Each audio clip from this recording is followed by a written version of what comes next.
হরে কৃষ্ণ বন্ধুরা, আজকে আমি এই ভিডিওতে আপনাদের বলবো 2024 সালে শ্রাবণ মাস কবে থেকে শুরু হচ্ছে ও শেষ কবে, ও শ্রাবণ মাসের সোমবার কেন এত গুরুত্বপূর্ণ, শ্রাবণ মাসে কি কি নিয়ম পালন করলে আপনি শিবের আশীর্বাদ লাভ করতে পারবেন, ও আরও বলবো শ্রাবণ মাসে কি খাবেন কি খাবেন না এবং কোন কোন কাজগুলি করবেন না। তাই ভিডিওটি শেষ পর্যন্ত অবশ্যই দেখুন।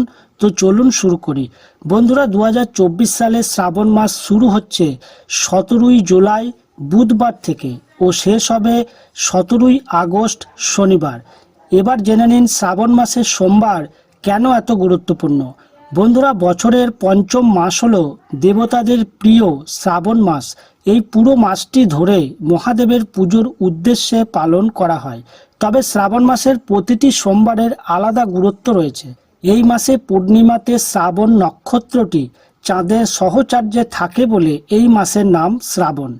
শিব হিন্দু ধর্মের অন্যতম প্রধান দেবতা। ঈশ্বরের সৃজন, পালন ও সংহার এই ত্রিশক্তি যথাক্রমে ব্রহ্মা, বিষ্ণু ও শিব এই তিন দেবতা রূপে পরিচিত। ব্রহ্মা সৃষ্টি করেন, বিষ্ণু পালন করেন আর শিব ধ্বংস করেন। বন্ধুরা, শ্রাবণ মাসের সোমবার শিবের অত্যন্ত প্রিয়। মনে করা হয় সোমবারের উপবাস করলে সমস্ত মনস্কামনা পূরণ হয়। শ্রাবণ মাসের সোমবারে কিছু নিয়ম পালন করলে শিবের কাছ থেকে আপনি পছন্দ মতো আশীর্বাদ পেতে পারেন। মনে করা হয় যে শ্রাবণ মাসে শিব পার্বতী উভয়ই মর্তে নেমে এসে পৃথিবী ভ্রমণ করেন ও ভক্তদের প্রার্থনায় সাড়া দিয়ে আশীর্বাদ দান করেন। শিব ভক্তরা পুণ্য লাভের আশায় দেবাদিদেব মহাদেবের উদ্দেশ্যে ব্রত পালন করেন এবং উপোস করেন। শিব মন্দিরে গিয়ে শিবলিঙ্গের মাথায় জল ঢেলে আসেন মহাদেবকে সন্তুষ্ট করার জন্য।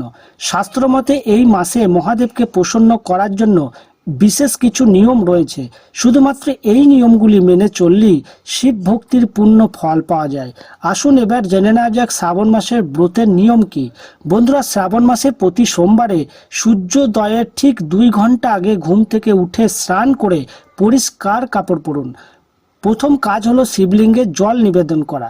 ভগবান শঙ্করকে খুশি করার সবচেয়ে সহজ উপায় হলো শিবলিঙ্গে জল অর্পণ করা। যিনি ভক্তি সহকারে শিবলিঙ্গে জল অর্পণ করেন তিনি ভগবান শঙ্করের বিশেষ আশীর্বাদ পান। শিবলিঙ্গে দুধ ও দই নিবেদন করুন। শিবকে খুশি করতে শিবলিঙ্গে দুধ দই নিবেদন করুন।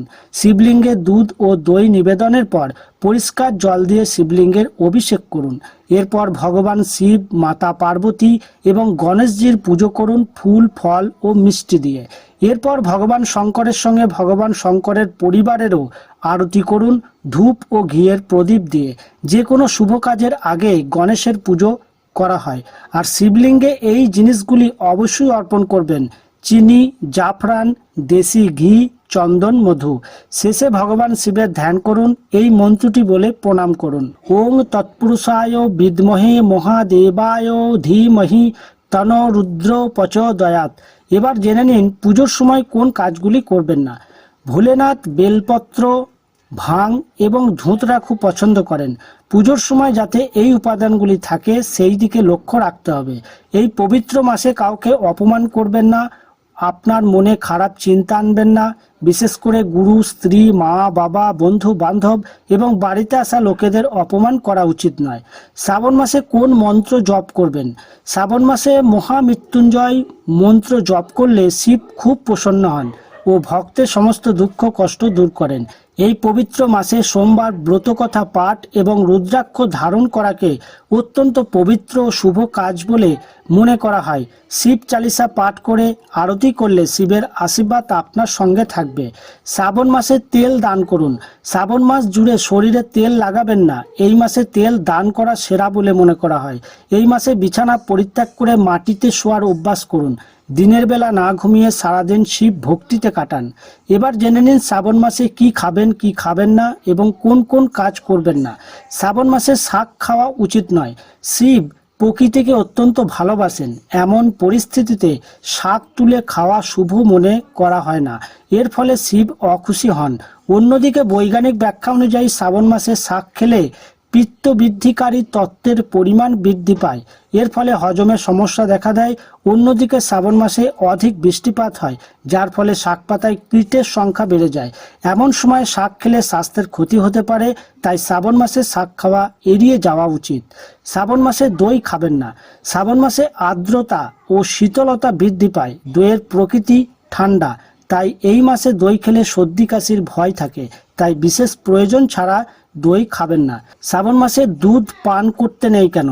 শ্রাবণ মাসে দুধকেও স্বাস্থ্যের পক্ষে ক্ষতিকর মনে করা হয়। গরু, মোষ সবুজ ঘাস খাওয়ার সময়ে অধিক পরিমাণে কীটপতঙ্গ ভক্ষণ করে, তাই দুধে ব্যাকটেরিয়ার সম্ভাবনা বিশেষভাবে বেড়ে যায়। তাই শ্রাবণ মাসে দুধ পান করা থেকে বিরত থাকা উচিত। শ্রাবণ মাসে কেন খেতে নেই আমিষ খাবার? শ্রাবণ মাসে আমিষ খাবার রসুন, পেঁয়াজ খেতে নেই। এই জিনিসগুলি শরীরের উত্তাপ বৃদ্ধি করে, যার ফলে ব্যক্তি ভোগ বিলাসিতার প্রতি অধিক আকৃষ্ট হয়। এর ফলে শিব ভক্তিতে বাধা উৎপন্ন হয়, তাই শ্রাবণ মাসে এই ধরনের খাবার খেতে নেই।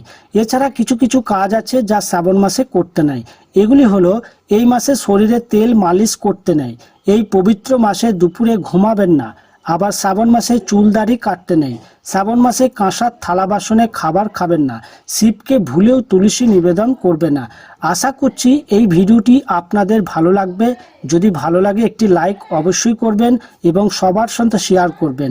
এবং আপনি যদি আমাদের চ্যানেলটি এখনও সাবস্ক্রাইব না করে থাকেন, তাহলে প্লিজ চ্যানেলটি সাবস্ক্রাইব করুন এবং আমাদের সাথেই থাকুন।